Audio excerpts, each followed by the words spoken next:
ಓಂ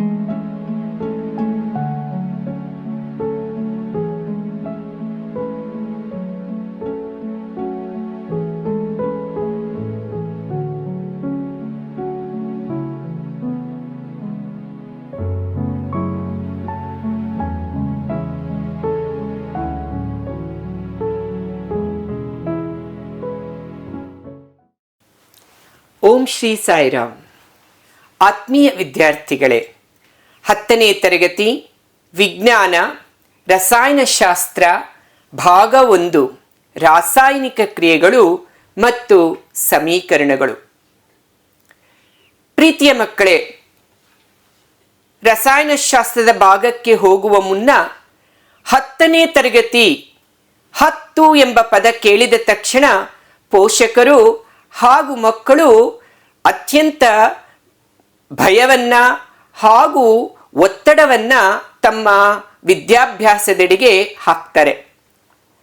ಒಂದನ್ನ ನಾವೆಲ್ಲರೂ ಸಹ ನೆನಪಿನಲ್ಲಿ ಇಟ್ಕೋಬೇಕು. ಮಾನವ ಪ್ರಯತ್ನ ಮತ್ತು ಭಗವಂತನ ಅನುಗ್ರಹ ಯಾವಾಗಲೂ ಯಶಸ್ಸನ್ನು ತರುತ್ತೆ. ಇಲ್ಲಿ ಒತ್ತಡಕ್ಕಿಂತ ಭಗವಂತನ ಮೇಲೆ ನಂಬಿಕೆಯನ್ನ, ಭಗವದ್ ವಿಶ್ವಾಸವನ್ನ ಬೆಳೆಸ್ಕೊಂಡು ವಿಷಯದ ಅಧ್ಯಯನವನ್ನ ಪ್ರೀತಿಸ್ತಾ ಇಷ್ಟಪಡುತ್ತಾ ಅಭ್ಯಾಸ ಮಾಡಿದಾಗ ಸುಲಭವಾಗಿ ಸುಲಲಿತವಾಗಿ ನಮ್ಮ 10ನೇ ತರಗತಿಯ ಪಬ್ಲಿಕ್ ಪರೀಕ್ಷೆಯನ್ನು ಬರೆಯುವುದಕ್ಕೆ ತುಂಬ ಉತ್ತೇಜನವನ್ನ, ಸ್ಫೂರ್ತಿಯನ್ನ ನೀಡುತ್ತದೆ. ಇನ್ನು ವಿಜ್ಞಾನದೆಡೆಗೆ ಬಂದಾಗ ವಿಜ್ಞಾನವನ್ನ ನಿಮ್ಮ 10ನೇ ತರಗತಿಯ ಪಬ್ಲಿಕ್ ಪರೀಕ್ಷೆಯಲ್ಲಿ ಹೆಚ್ಚು ಅಂಕಗಳನ್ನು ಗಳಿಸುವಂತಹ ಉದ್ದೇಶವನ್ನು ಇಟ್ಕೊಂಡಿದ್ದೇ ಆಗಿದ್ದರಲ್ಲಿ 3 ಅಂಶಗಳನ್ನು ಗಣನೆಗೆ ತೆಗೆದುಕೋಬೇಕು. ವಿಜ್ಞಾನದಲ್ಲಿ ಮೊದಲನೇ ಅಂಶ ಚಿತ್ರಗಳು, ಭಾಗಗಳು, ಅವುಗಳ ಕಾರ್ಯಗಳು. ಎರಡನೇ ಅಂಶ ನಿಯಮಗಳು, ಸರಳ ಲೆಕ್ಕಗಳು ಭೌತಶಾಸ್ತ್ರದಲ್ಲಿ ಹಾಗೂ ರಸಾಯನಶಾಸ್ತ್ರದಲ್ಲಿ ಬರ್ತಕ್ಕಂಥದ್ದು. ಇನ್ನು 3ನೇ ಅಂಶ ಸೂತ್ರಗಳು, ಸಮೀಕರಣಗಳು, ಸಂಕೇತಗಳು ಹಾಗೂ ಪ್ರಯೋಗಗಳು. ಈ 3ನ್ನ ಇಡೀ ವಿಜ್ಞಾನ ಪುಸ್ತಕದಲ್ಲಿ ನಾವು ವರ್ಗೀಕರಣ ಮಾಡಿಕೊಂಡು ಅಭ್ಯಾಸ ಮಾಡಿದಾಗ ಸುಲಿದ ಬಾಳೆಹಣ್ಣಿನಂತೆ ಈ ವಿಜ್ಞಾನ ನಮಗೆ ಅರ್ಥ ಆಗುತ್ತೆ ಹಾಗೂ ಉತ್ತಮ ಅಂಕಗಳನ್ನು ಗಳಿಸುವುದಕ್ಕೆ ಸಾಧ್ಯತೆ ಆಗುತ್ತೆ. ಇದು ವಿಜ್ಞಾನ 10ನೇ ತರಗತಿಯಲ್ಲಿ ನೆನಪಿನಲ್ಲಿ ಇಟ್ಟುಕೊಂಡು ಆಚರಣೆಗೆ ತರಬೇಕಾಗಿರ್ತಕ್ಕಂಥ ಅಂಶಗಳು.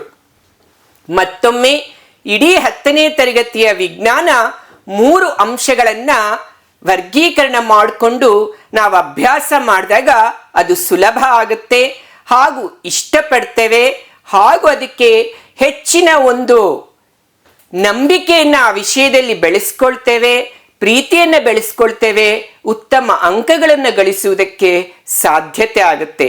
ಯಾವ ಆ 3 ಅಂಶಗಳು? ಮೊದಲನೇದು ವಿಜ್ಞಾನದಲ್ಲಿ ಬರ್ತಕ್ಕಂಥ ಭೌತಶಾಸ್ತ್ರ, ರಸಾಯನಶಾಸ್ತ್ರ ಹಾಗೂ ಜೀವಶಾಸ್ತ್ರದ 3 ಭಾಗಗಳಲ್ಲಿ ಇರ್ತಕ್ಕಂತಹ ಚಿತ್ರಗಳು, ಭಾಗಗಳು, ಅವುಗಳ ಕಾರ್ಯಗಳು. ಎರಡನೇ ಅಂಶ ನಿಯಮಗಳು, ಸರಳ ಲೆಕ್ಕಗಳು, ಅದಕ್ಕೆ ಬರ್ತಕ್ಕಂಥ ಲೆಕ್ಕಗಳಿಗೆ ಬರ್ತಕ್ಕಂಥ ಸೂತ್ರಗಳು. ಮೂರನೇದು ಸಮೀಕರಣಗಳು, ಸೂತ್ರಗಳು ಹಾಗೂ ಸಂಕೇತಗಳು. ಇಂದು ಮುಂದಿನ ನಮ್ಮ ವಿಜ್ಞಾನದಲ್ಲಿ 3 ಭಾಗಗಳಲ್ಲಿ ನಾವಿವತ್ತು 10ನೇ ತರಗತಿಯ ರಸಾಯನಶಾಸ್ತ್ರದ ಮೊದಲನೆಯ ಪಾಠ ರಾಸಾಯನಿಕ ಕ್ರಿಯೆಗಳು ಮತ್ತು ಸಮೀಕರಣಗಳು ಎಂಬ ಪಾಠವನ್ನ ನಾವು ಅರ್ಥೈಸಿಕೊಳ್ತೇವೆ. ಮಕ್ಕಳ, ಇಡೀ ಈ ಪಾಠವನ್ನ ನಾವು 3 ಭಾಗಗಳಲ್ಲಿ ಅರ್ಥೈಸ್ಕೊಳ್ತೇವೆ. ಎಷ್ಟು ಅಂಶಗಳನ್ನು ಅರ್ಥೈಸ್ಕೊಳ್ತೇವೆ ಈ ಪಾಠದಲ್ಲಿ ಅಂದ್ರೆ, ರಾಸಾಯನಿಕ ಕ್ರಿಯೆಗಳು ಮತ್ತು ಸಮೀಕರಣಗಳು ಎಂಬ ಪಾಠವನ್ನ 5 ಕಿರುಘಟಕಗಳಾಗಿ ನಾವು ವರ್ಗೀಕರಿಸಿದ್ದೇವೆ. ಆ 5 ಕಿರುಘಟಕಗಳನ್ನ ಮೊದಲನೇ ಭಾಗ ಪೀಠಿಕೆ, ಎರಡನೇದು ಸರಿದೂಗಿಸಿದ ಸಮೀಕರಣಗಳು. ಮೂರನೇದು ರಾಸಾಯನಿಕ ಕ್ರಿಯೆಗಳ ವಿಧಗಳು ಮತ್ತು ಉದಾಹರಣೆಗಳು. ನಾಲ್ಕನೇದು ಉತ್ಕರ್ಷಣ ಮತ್ತು ಅಪಕರ್ಷಣ. ಐದನೇದು ನಶಿಸುವಿಕೆ ಮತ್ತು ಕಮಟುವಿಕೆ. ಈ ಪಾಠ ಪರೀಕ್ಷಾ ದೃಷ್ಟಿಯಿಂದ ಹೇಳಬೇಕಾದ್ರೆ ಸುಮಾರು 4 ಅಂಕಗಳು ಖಚಿತ. ಹಾಗೂ ಅತ್ಯಂತ ಸುಲಭವಾಗಿರ್ತಕ್ಕಂಥ ಈ ಪಾಠ ನಿಮ್ಮ ಪಾಲಿಗೆ 5 ಕಿರುಘಟಕಗಳಲ್ಲಿ ನಾವು ಅರ್ಥೈಸ್ಕೊಳ್ತೇವೆ. ಇದನ್ನ ನಾನು 3 ಭಾಗಗಳಾಗಿ ವರ್ಗೀಕರಿಸಿದ್ದೇನೆ. ಇವತ್ತು ಮೊದಲನೇ ಭಾಗದಲ್ಲಿ ನಾವು ತಿಳ್ಕೊಳ್ತಕ್ಕಂಥದ್ದು ಪೀಠಿಕೆ ಹಾಗೂ ಸರಿದೂಗಿಸಿದ ಸಮೀಕರಣಗಳು. ಇದು ಭಾಗ 1ರಲ್ಲಿ ತಿಳ್ಕೊಂತೇವೆ. ಎರಡನೇ ಭಾಗದಲ್ಲಿ ನಾವು ತಿಳ್ಕೊಳ್ತಕ್ಕಂಥದ್ದು ಕೇವಲ ರಾಸಾಯನಿಕ ಕ್ರಿಯೆಗಳು, ವಿಧಗಳು ಮತ್ತು ಉದಾಹರಣೆಗಳು. ಇನ್ನು ಮೂರನೇ ಭಾಗದಲ್ಲಿ ನಾವು ತಿಳ್ಕೊಳ್ತಕ್ಕಂಥದ್ದು ಮುಖ್ಯವಾಗಿ ಉತ್ಕರ್ಷಣ ಮತ್ತು ಅಪಕರ್ಷಣ ಹಾಗೂ ನಶಿಸುವಿಕೆ ಮತ್ತು ಕಮಟುವಿಕೆ. ಹಾಗಾದ್ರೆ ಇವತ್ತಿನ ನಮ್ಮ ಭಾಗ 1 ನಾವು ತಿಳ್ಕೊಳ್ತಾ ಇದ್ದೇವೆ, ಪೀಠಿಕೆ ಭಾಗ ಹಾಗೂ ಸರಿದೂಗಿಸಿದ ಸಮೀಕರಣಗಳು. ಪ್ರೀತಿಯ ಮಕ್ಕಳ, ನಮ್ಮ ಭಾರತದ ಸಂಸ್ಕೃತಿ ಸನಾತನವಾಗಿರ್ತಕ್ಕಂಥದ್ದು, ಪುರಾತನವಾಗಿರ್ತಕ್ಕಂಥದ್ದು. ಆ ಎಲ್ಲ ಸಂಸ್ಕೃತಿಯ ತಳಹದಿಯಲ್ಲಿ ಇರ್ತಕ್ಕಂಥ ಅನೇಕ ಗ್ರಂಥಗಳು, ಉಪನಿಷತ್ತುಗಳು, ವೇದ ಪುರಾಣಗಳು, ವಚನಗಳು, ಶಿವಶರಣರ ವಾಕ್ಯಗಳು, ಇವೆಲ್ಲದರ ಸಾರಾಂಶವೇ ಇಡೀ ವಿಶ್ವವು ಭಗವಂತನಿಂದ ಆವರಿಸಲ್ಪಟ್ಟಿದೆ. ಅದನ್ನೇ ಜಗಮೇ ಸರ್ವಂ ವಿಷ್ಣುಮಯಂ ಅಂತ ನಾವು ಕರೀತೇವೆ. ಇನ್ನು ರಾಸಾಯನಶಾಸ್ತ್ರಕ್ಕೆ ಅದನ್ನ ನಾವು ಸರಿದೂಗಿಸ್ಬೇಕಾಗಿದ್ರೆ ಜಗಮೇ ಸರ್ವಂ ಆಟಮ್ಮಯಂ ಅಂತ ನಾವು ಕರೀತೇವೆ. ಆಟಮ್ ಅಂದ ತಕ್ಷಣ ನಿಮ್ಮ ಹಿಂದಿನ ತರಗತಿಗಳನ್ನ ನೀವು ನೆನಪು ಮಾಡ್ಕೋಬೇಕಾಗಿರ್ತಕ್ಕಂಥದ್ದು ಏನು ಅಂತ ಹೇಳಿದ್ರೆ ಪರಮಾಣು ಅಂತ ಕರಿತೇವೆ ಆ ಕನ್ನಡದಲ್ಲಿ. ಪರಮಾಣು, ಇಡೀ ವಿಶ್ವವು ಪರಮಾಣುಗಳಿಂದ ಮಾಡಲ್ಪಟ್ಟಿದೆ. ಆ ಪರಮಾಣುಗಳು ಒಂದೇ ರೀತಿಯಲ್ಲಿರಬಹುದು, ವಿವಿಧ ರೀತಿಯಲ್ಲಿರಬಹುದು, ವಿಭಿನ್ನ ಕೆಲಸ ಕಾರ್ಯಗಳನ್ನು ನಿರ್ವಹಿಸ್ತಾ ಇರಬಹುದು. ಆದರೆ ಅವು ಸಹ ತಮ್ಮ ಒಂದು ಲಕ್ಷಣಗಳನ್ನು ಬದಲಾಯಿಸಿಕೊಂಡು ವಿಭಿನ್ನ ರೀತಿಯ ಪರಮಾಣುಗಳು ಒಟ್ಟು ಸೇರ್ತವೆ, ಹೊಸದಾಗಿರ್ತಕ್ಕಂತಹ ಉತ್ಪನ್ನಗಳು ಬರ್ತವೆ. ಅವು ದೈನಂದಿನ ಜೀವನಕ್ಕೆ ಎಲ್ಲರಿಗೂ ಸಹ ಉಪಯೋಗ ಆಗ್ತಕ್ಕಂತಹ ಒಂದು ಕಾರ್ಯವನ್ನ ಆ ಪರಮಾಣುಗಳು ನಿರ್ವಹಿಸ್ತವೆ. ಇದನ್ನೇ ನಾವು ಹೇಳ್ತಕ್ಕಂಥದ್ದು ಬದಲಾವಣೆ. ಇಡೀ ಸೃಷ್ಟಿಯು ಪರಮಾಣುಗಳಿಂದ ಮಾಡಲ್ಪಟ್ಟಿದೆ ಎಂಬುದು ರಾಸಾಯನ ಶಾಸ್ತ್ರಜ್ಞರ ಒಂದು ನಿಯಮ ಆಗಿದ್ರೆ, ಆ ಪರಮಾಣುಗಳು ಬದಲಾವಣೆಯನ್ನು ಹೊಂದುತ್ತವೆ. ಸೃಷ್ಟಿಯ ನಿಯಮನೇ ಬದಲಾವಣೆ. ಚೇಂಜ್ ಈಸ್ ನೇಚರ್ಸ್ ಲಾ. ಯಾಕೆ ಈ ಬದಲಾವಣೆ? ಕಾರಣ ಜೀವಿಗಳ ಉಳಿವಿಗಾಗಿ ಈ ಬದಲಾವಣೆ. ಆ ಬದಲಾವಣೆಯಿಂದಲೇ ಜೀವಿಗಳು ಉಳಿತವೆ, ತಮ್ಮ ಜೀವನ ಕ್ರಿಯೆಗಳನ್ನು ನಿರ್ವಹಿಸ್ತವೆ. ಅಷ್ಟೇ ಅಲ್ಲ, ಪರಿಸರದ ಸಮತೋಲನತೆಯನ್ನು ಸಹ ಈ ಬದಲಾವಣೆಗಳಿಂದಲೇ ನಾವು ಕಾಪಾಡುವುದಕ್ಕೆ ಸಾಧ್ಯತೆ ಆಗುತ್ತೆ. ಇಂಥ ಬದಲಾವಣೆ ನಮ್ಮ ದೈನಂದಿನ ಜೀವನದಲ್ಲಿ ನಾವು ದಿನನಿತ್ಯ ಕಾಣ್ತೇವೆ. ನಮ್ಮ ದೇಹದಲ್ಲಿ ಸಹ ಈ ಬದಲಾವಣೆಗಳು ಆಗ್ತಾನೇ ಇರ್ತವೆ. ಉದಾಹರಣೆಗೆ ನೋಡಿ ಮಕ್ಕಳ, ಕಾಗದವನ್ನ ಹರಿತೀವಿ, ಅದೇ ಕಾಗದವನ್ನ ಸುಡುತ್ತೀವಿ. ಮತ್ತೊಂದು ಉದಾಹರಣೆ, ಮೇಣದ ಬತ್ತಿಯನ್ನು ಉರಿಸ್ತೇವೆ, ಮೇಣ ಕರಗುತ್ತೆ. ಇನ್ನು ಬೀಜ ಮೊಳಕೆ ಹೊಡೆಯುತ್ತೆ, ಮೊಗ್ಗಾಗಿರ್ತಕ್ಕಂಥ ಹೂವು ಅರಳುತ್ತೆ, ಅರಳಿದ ಹೂವು ಬಾಡುತ್ತೆ. ಹೀಗೆ ಅನೇಕ ಬದಲಾವಣೆಗಳನ್ನ ನಮ್ಮ ದೈನಂದಿನ ಜೀವನದಲ್ಲಿ ನಾವು ಕಾಣ್ತಾ ಇದ್ದೇವೆ. ನಿಮಗೆ ಕೇಳಿದ್ರೆ ಅದರ ಸರಾಗವಾದ ಪಟ್ಟಿಯನ್ನೇ ನೀವು ಮಾಡುವುದಕ್ಕೂ ಸಹ ಸಿದ್ಧರಿರ್ತೀರಿ. ಅಂತ ಬದಲಾವಣೆಗಳು ಕೆಲವನ್ನ ನಾವಿಲ್ಲಿ ನೋಡೋಣಂತೆ. ನಮ್ಮ ಮೊದಲನೇ ಕಿರುಘಟಕ ಪೀಠಿಕಾ ಭಾಗ. ಹಾಲು ಮೊಸರಿಗೆ ಮಾರ್ಪಡುತ್ತದೆ. ನಾವು ನೋಡ್ತೀವಿ, ಗೊತ್ತಿಲ್ಲದೆ ಒಂದು ಹನಿ ಮಜ್ಜಿಗೆಯನ್ನು ಅಮ್ಮ ಹಾಕ್ತಾರೆ, ಅಥವಾ ತಾನಾಗೆ ಮೊಸರಾಗೋದನ್ನು ಸಹ ನಾವು ಬೇಸಿಗೆ ಕಾಲದಲ್ಲಿ ನೋಡ್ತೇವೆ. ಹಾಲು ತಾನಾಗೆ ಮೊಸರಾಗುತ್ತೆ. ಬೇಸಿಗೆ ಕಾಲದಲ್ಲಿ ಕ್ರಿಯಾಶೀಲತ್ವವನ್ನ ಸೂಕ್ಷ್ಮಾಣು ಜೀವಿಗಳು ಅಧಿಕವಾಗಿ ಹೊಂದಿರ್ತವೆ. ಸೂಕ್ಷ್ಮಾಣು ಜೀವಿಗಳು ಕ್ರಿಯಾಶೀಲತ್ವವನ್ನು ಅಧಿಕವಾಗಿ ಹೊಂದಿರತಕ್ಕಂತಹ ಕಾಲ ಬೇಸಿಗೆ ಕಾಲ. ಆ ಸಮಯದಲ್ಲಿ ಹಾಲು ತಾನಾಗೆ ಮೊಸರಾಗೋದನ್ನ ನಾವು ಕಾಣ್ತಾ ಇರ್ತೇವೆ. ಕಬ್ಬಿಣ ತುಕ್ಕು ಹಿಡಿಯೋದು, ಆ ಕಬ್ಬಿಣ ತುಕ್ಕು ಹಿಡಿತಕ್ಕಂಥದ್ದು ನಾವು ಅದನ್ನು ನೋಡ್ತೇವೆ, ಗಮನಿಸಿದ್ದೇವೆ ಸಹ. ಅಡುಗೆ ವಿವಿಧ ಪೋಷಕಾಂಶಗಳ ರಾಸಾಯನಿಕ ಸಂಯೋಜನೆಯನ್ನು ಬದಲಾಯಿಸುತ್ತದೆ ಹಾಗೂ ಹಲವಾರು ಸೂಕ್ಷ್ಮ ಜೀವಿಗಳನ್ನು ನಾಶ ಮಾಡುತ್ತದೆ. ಅಕ್ಕಿ ಇದೆ, ಅಕ್ಕಿಯನ್ನು ನಾವು ತಿಂಗಳುಗಟ್ಟಲೆ ಇಡ್ತೀವಿ ಮೂಟೆಗಳಲ್ಲಿ. ಅದೇ ಅಕ್ಕಿಯಿಂದ ನಾವು ಅನ್ನ ಮಾಡಿದ್ರೆ ಒಂದೇ ಹೊತ್ತಿಗೆ, ಒಂದೇ ದಿನಕ್ಕೆ ಅದು ಮತ್ತೆ ಬಳಕೆ ಆಗೋದಕ್ಕೆ ಸಾಧ್ಯತೆ ಇಲ್ಲ. ಬೇಯಿಸಿದಾಗ ಅಕ್ಕಿ ಬದಲಾವಣೆಯನ್ನು ಹೊಂದಿದೆ. ಅಡಿಗೆ ಮಾಡ್ತಕ್ಕಂಥ ಸಮಯದಲ್ಲಿ ನಮ್ಮ ಪದಾರ್ಥಗಳು, ನಾವು ಕಚ್ಚಾ ಪದಾರ್ಥಗಳು ಏನೇನು ಬಳಸ್ತೇವೋ ಅಡಿಗೆ ತಯಾರಿಕೆ ಸಮಯದಲ್ಲಿ ಕೊಟ್ಟಿರ್ತಕ್ಕಂಥ, ನೀಡಿರ್ತಕ್ಕಂಥ ತಾಪ, ಬಳಸಿರ್ತಕ್ಕಂಥ ಪದಾರ್ಥಗಳ ಮಿಶ್ರಣ ಅಡಿಗೆಯಲ್ಲಿ, ಪದಾರ್ಥಗಳಲ್ಲಿ ಬದಲಾವಣೆಯನ್ನು ತರುತ್ತೆ. ಈಗಾಗಲೇ ಅದನ್ನೇ ತಿಳಿಸಿದೆ ನಾನು. ಬದಲಾವಣೆಯು ಪ್ರಕೃತಿಯ ನಿಯಮ. ಈ ಬದಲಾವಣೆಗಳು ನಮ್ಮ ದೈನಂದಿನ ಜೀವನದಲ್ಲಿ ಕಾಣುತ್ತೇವೆ ಹಾಗೂ ಅನುಭವಿಸುತ್ತೇವೆ. ಇನ್ನೂ ಉದಾಹರಣೆಗಳನ್ನು ನೀಡ್ತಾನೆ ಇದ್ದೇನೆ ನೋಡಿ ಮಕ್ಕಳ. ಬೀಜ ಮೊಳಕೆಯೊಡುವಿಕೆ, ಹೂಗಳ ಅರಳುವಿಕೆ, ಮೊಟ್ಟೆಯ ಒಡೆಯುವಿಕೆ, ಹಣ್ಣುಗಳ ಮಾಗುವಿಕೆ ಇತ್ಯಾದಿ. ಬೀಜ ಮೊಳಕೆ ಹೊಡಿತಾ ಇರ್ತಕ್ಕಂಥ ಚಿತ್ರವನ್ನು ನೀವು ಗಮನಿಸ್ತಾ ಇದ್ದೀರಿ. ಹೂಗಳು ಅರಳುತ್ತಾ ಇರ್ತಕ್ಕಂಥ ಚಿತ್ರವನ್ನು ನೀವು ಗಮನಿಸ್ತಾ ಇದ್ದೀರಿ. ಮೊಟ್ಟೆಯಿಂದ ಮರಿ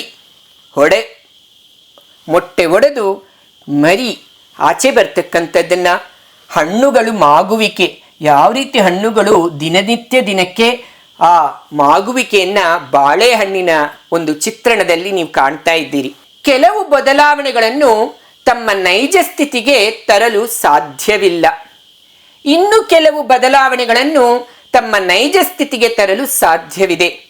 ವಸ್ತುವಿನಲ್ಲಿ ಆದ ಬದಲಾವಣೆಯನ್ನು ನೈಜ ಸ್ಥಿತಿಗೆ ತರುವುದೇ ಭೌತಿಕ ಬದಲಾವಣೆ. ವಸ್ತುವಿನಲ್ಲಿ ಆದ ಬದಲಾವಣೆಯನ್ನು ನೈಜ ಸ್ಥಿತಿಗೆ ತರಲಾರದ ಬದಲಾವಣೆಯೇ ರಾಸಾಯನಿಕ ಬದಲಾವಣೆ.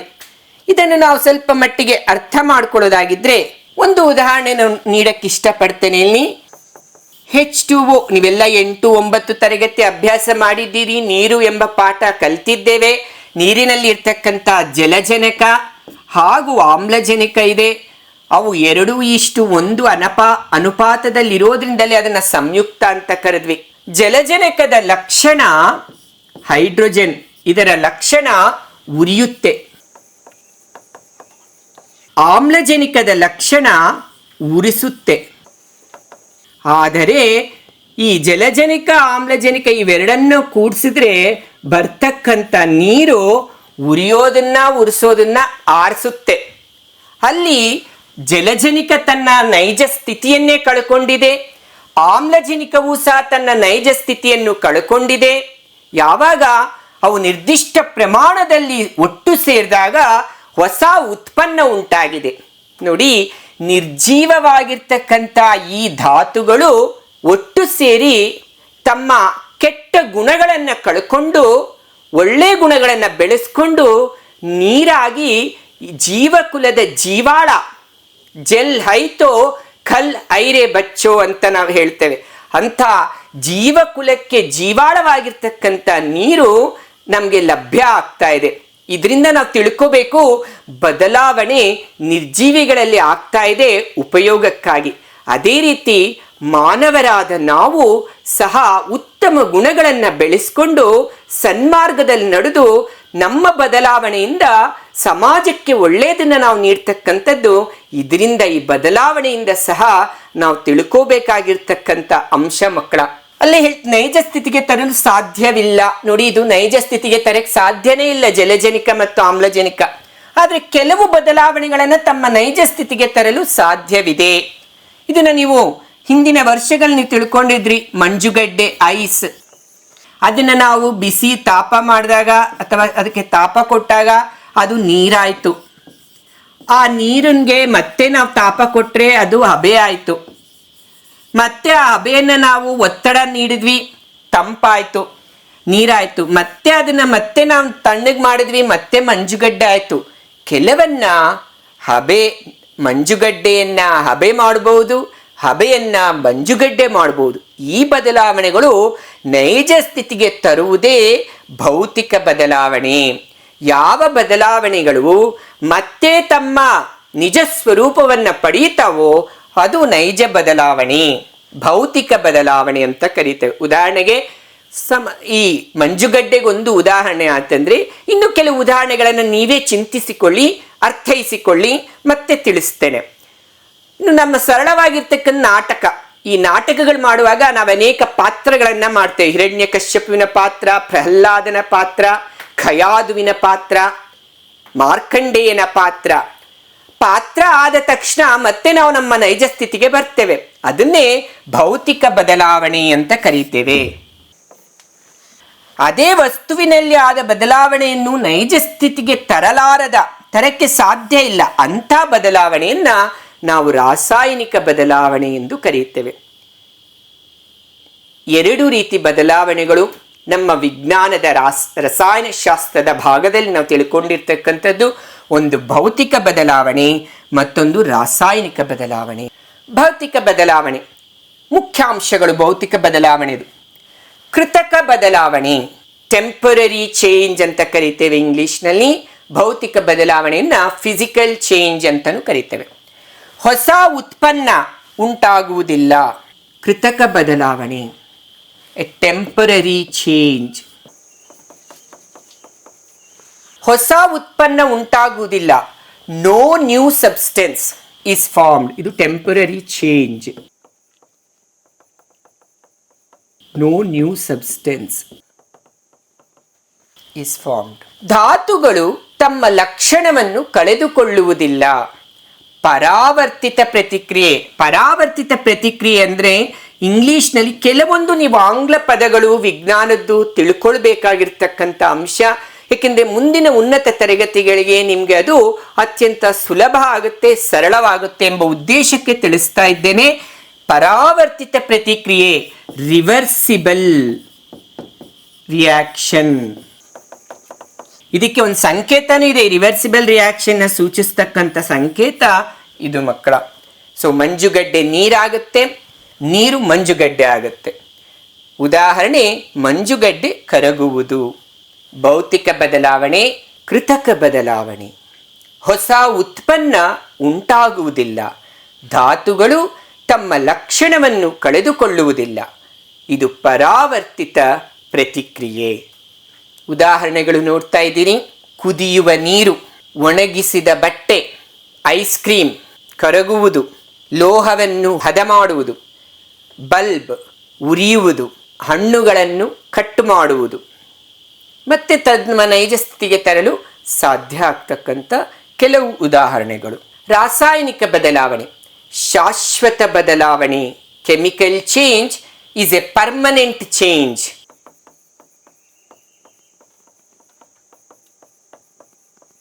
ಹೊಸ ಉತ್ಪನ್ನ ಉಂಟಾಗುತ್ತದೆ, ಧಾತುಗಳು ತಮ್ಮ ಲಕ್ಷಣವನ್ನು ಕಳೆದುಕೊಳ್ಳುತ್ತವೆ. ಅಪರಾವರ್ತಿತ ಪ್ರತಿಕ್ರಿಯೆ, ಇರ್ರಿವರ್ಸಿಬಲ್ ಅಂತೀವಿ ಇಂಗ್ಲಿಷ್ನಲ್ಲಿ ಇದನ್ನ, ಇರ್ರಿವರ್ಸಿಬಲ್.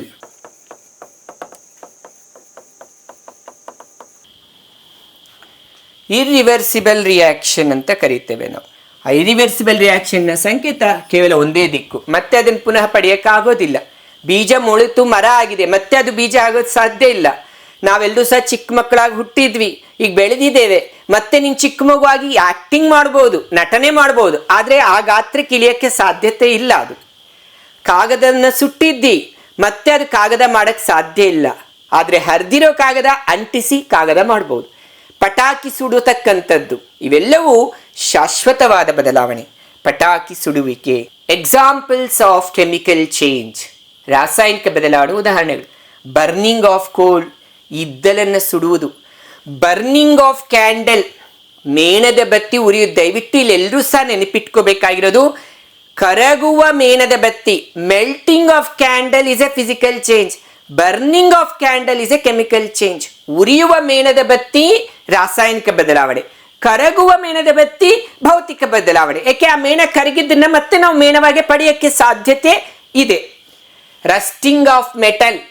ಸೊ ಇದರಲ್ಲಿ ನಾವು ನೋಡಿದ್ರೆ ತುಕ್ಕು ಹಿಡ್ದಿದೆ, ತುಕ್ಕು ಮತ್ತೆ ಅದನ್ನು ನಾವು ತನ್ನ ನೈಜ ಸ್ಥಿತಿ ಕಬ್ಬಿಣಕ್ಕೆ ತರಕ್ಕೆ ಸಾಧ್ಯತೆ ಇಲ್ಲ. ಫೈರ್ ಕ್ರ್ಯಾಕರ್ಸ್, ಪಟಾಕಿ ಸುಡೋದು. ಡಿಕಾಂಪೊಸಿಷನ್ ಆಫ್ ಆರ್ಗ್ಯಾನಿಕ್ ಮ್ಯಾಟರ್, ಸಾವಯವ ದ್ರವ್ಯವು ವಿಘಟನೆ ಆಗ್ತಕ್ಕಂಥದ್ದು. ರೈಪನಿಂಗ್ ಆಫ್ ಫ್ರೂಟ್ಸ್, ಹಣ್ಣುಗಳ ಮಾಗುವಿಕೆ, ಮತ್ತೆ ನಾವು ಪಡೆಯೋದಕ್ಕೆ ಸಾಧ್ಯತೆ ಆಗೋದಿಲ್ಲ. ಕೆಲವೊಂದು ಚಟುವಟಿಕೆಯ ಚಿತ್ರಣವನ್ನು ಮಾತ್ರ ಇಲ್ಲಿ ನಾನು ತೋರಿಸುವುದಕ್ಕೆ ಸಾಧ್ಯತೆ ಆಗುತ್ತೆ.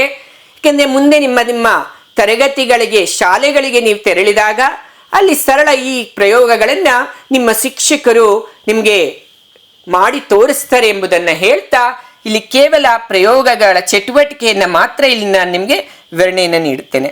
ಇಲ್ಲಿ ನಾವು ನೋಡ್ತಾ ಇದ್ದೀವಿ, ಮೆಗ್ನೀಷಿಯಂ ತಂತಿಯನ್ನು ಸುಡುವುದು. ಮೆಗ್ನೀಷಿಯಂ ತಂತಿ ಬೆಳ್ಳಿಯ ಒಂದು ರೂಪದಲ್ಲಿದೆ ತಂತಿ.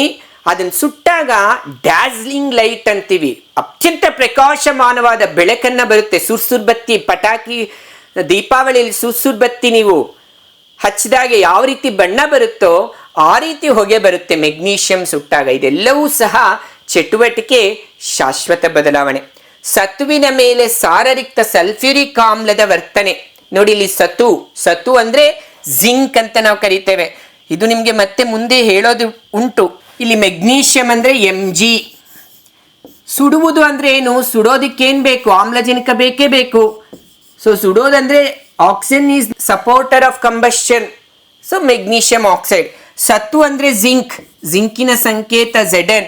ಸಾರರಿಕ್ತ ಡೈಲ್ಯೂಟ್, ಸಲ್ಫ್ಯೂರಿಕ್ ಆಮ್ಲ H2SO4 ನೀನು ಹಾಕ್ತೀಯ ಅದಕ್ಕೆ, ಆಗ ನಿನ್ಗೆ ಬರ್ತಕ್ಕಂಥ ಉತ್ಪನ್ನ ಜಿಂಕ್ ಸಲ್ಫೇಟ್. ಮತ್ತೆ ಒಂದು ಅನಿಲ ಹೊರಗಡೆ ಬರುತ್ತೆ, ಹೈಡ್ರೋಜನ್. ಹೌದಾ, ಅದು ಹೈಡ್ರೋಜನ್ ಏನಾ ಅಲ್ವಾ ಎಂಬುದು ನೀನು ನೋಡಬೇಕಾದ್ರೆ ಒಂದು ಪೊರಕೆ ಕಡ್ಡಿ ಅಥವಾ ಸ್ಪ್ಲಿಂಟರ್ ಅಂತೀವಿ, ಅದನ್ನ ಹಚ್ಚಿರ್ತಕ್ಕಂಥ ಪೊರಕೆ ಕಡ್ಡಿಯನ್ನ ಹೊಗೆ ಬರ್ತಾ ಇರ್ತಕ್ಕಂತಹ ಪ್ರಣಾಳದ ಹತ್ರ ತಂದಾಗ ಅದು ಪಾಪ್ ಸೌಂಡ್ ಬರುತ್ತೆ. ಆ ಪಾಪ್ ಸೌಂಡ್ ಬಂದು ಆರೋದಾಗ ಆ ಪಾಪ್ ಸೌಂಡ್ ಏನನ್ನು ಸೂಚಿಸುತ್ತೆ ಅಂದ್ರೆ ಹೈಡ್ರೋಜನ್ ಅನಿಲ ಹೊರ ಬರ್ತಾ ಇದೆ ಎಂಬುದನ್ನು ಖಚಿತ ಮಾಡುತ್ತೆ. ಇದು ನೀವು ಮತ್ತೆ ಇನ್ನೂ ಸ್ವಲ್ಪ ಆಳವಾಗಿ ಮುಂದಿನ ಒಂದು ಭಾಗಗಳಲ್ಲಿ ತಿಳ್ಕೊಂತೀನಿ. ಈಗ ಚಟುವಟಿಕೆಯನ್ನಷ್ಟೇ, ರಾಸಾಯನಿಕ ಬದಲಾವಣೆಯೇ ರಾಸಾಯನಿಕ ಕ್ರಿಯೆ. ಯಾಕಂದ್ರೆ ನಮ್ಮ ಪಾಠ ಏನು? ರಾಸಾಯನಿಕ ಕ್ರಿಯೆಗಳು ಮತ್ತು ಸಮೀಕರಣಗಳು. ನೋಡಿದ್ರ? ಸೊ ನಾವು ಈಗ ತಿಳ್ಕೊಂಡಿದ್ದು ರಾಸಾಯನಿಕ ಬದಲಾವಣೆ ಲಕ್ಷಣಗಳು ನೆನಪಿಸ್ಕೊಳ್ಳಿ ಒಮ್ಮೆ. ಶಾಶ್ವತ ಬದಲಾವಣೆ, ಅಪರಾವರ್ತಿತ ಕ್ರಿಯೆ ಹಾಗೂ ಹೊಸ ಉತ್ಪನ್ನ. ಧಾತುಗಳು ತಮ್ಮ ಲಕ್ಷಣವನ್ನೇ ಕಳ್ಕೊಂಡಿದ್ದಾವೆ. ಮಾಗುವಿಕೆ ಹಣ್ಣುಗಳು, ಪಟಾಕಿ ಸುಡುವುದು, ಉರಿಯುವ ಮೇಣದ ಬತ್ತಿ, ಕಾಗದವನ್ನು ಸುಡುವುದು, ಇವೆಲ್ಲವೂ ಸಹ ಶಾಶ್ವತ ಬದಲಾವಣೆ, ರಾಸಾಯನಿಕ ಬದಲಾವಣೆ. ಅದ್ಕಣ್ಣ ಇದನ್ನ ನೆನಪಿಟ್ಕೊಳ್ಳಿ. ರಾಸಾಯನಿಕ ಬದಲಾವಣೆಯೇ ರಾಸಾಯನಿಕ ಕ್ರಿಯೆ. ಇಂಥ ರಾಸಾಯನಿಕ ಕ್ರಿಯೆ ಜರುಗಿದೆಯೇ ಇಲ್ಲವೇ ಎಂದು ತಿಳಿಯೋದು ಹೇಗೆ ಅಂದ್ರೆ, ಈಗಾಗಲೇ ನೀವು ಆ ಉದಾಹರಣೆಗಳು ತಿಳಿದಿದ್ದೀರಿ. ಒಮ್ಮೆ ನೋಡಿ, ರಾಸಾಯನಿಕ ಕ್ರಿಯೆ ಆಗಿದೆ ಅಂದ್ರೆ ಬದಲಾವಣೆ ಆಗಿದೆ, ಪ್ರತಿವರ್ತಕಗಳಲ್ಲಿ ಬದಲಾವಣೆ ಆಗಿದೆ. ಬದಲಾವಣೆ ಆಗಿದೆ ಅಂದ್ರೆ ಅಲ್ಲಿ ಏನೋ ಒಂದು ಅನಿಲ ಬಿಡುಗಡೆ ಆಗ್ತಾ ಇದೆ. ಬದಲಾವಣೆಯಿಂದ ಸ್ಥಿತಿಗಳೇ ಬದಲಾಗಿದೆ. ನೋಡಿ, ಹೈಡ್ರೋಜನ್ ಅನಿಲ, ಆಮ್ಲಜನಕ ಅನಿಲ ಅವೆರಡು ಒಟ್ಟು ಸೇರಿಸಿದ್ರೆ ನೀರು ದ್ರವ. ಸ್ಥಿತಿ ಬದಲಾವಣೆ. ಬಣ್ಣದಲ್ಲಿ ಬದಲಾವಣೆ ಆಗ್ತಾ ಇದೆ. ಮೆಗ್ನೀಷಿಯಂ ಸುಟ್ವಿ, ವೈಟ್ ಪೌಡರ್ ಬರುತ್ತೆ. ಸಿಲ್ವರ್ ಮೆಗ್ನೀಷಿಯಂ ತಂತಿ ಹೋಗಿ ವೈಟ್ ಪೌಡರ್ ಬರುತ್ತೆ, ಬಿಳಿಯ ಒಂದು ಪುಡಿ. ತಾಪಮಾನ, ಉಷ್ಣ ಬಿಡುಗಡೆ ಆಗ್ತಾ ಇದೆ. ಕೆಲವುಗಳಲ್ಲಿ ಉಷ್ಣ ಹೀರ್ಕೊಳ್ಳೋದು ಸ್ಥಿತಿನೂ ಇದೆ. ಸೊ ರಾಸಾಯನಿಕ ಕ್ರಿಯೆ ನಾನೀಗಾಗಲೇ ನಿಮಗೆ ತಿಳಿಸಿದೆ. ಹಿಂದಿನ ಒಂದು ಚಟುವಟಿಕೆಯ ಚಿತ್ರಣದಲ್ಲಿ ನಾನು ತಿಳಿಸಿದೆ. ಏನು ರಾಸಾಯನಿಕ ಕ್ರಿಯೆ? ರಾಸಾಯನಿಕ ಬದಲಾವಣೆಯೇ ರಾಸಾಯನಿಕ ಬದಲಾವಣೆಯೇ ರಾಸಾಯನಿಕ ಕ್ರಿಯೆ.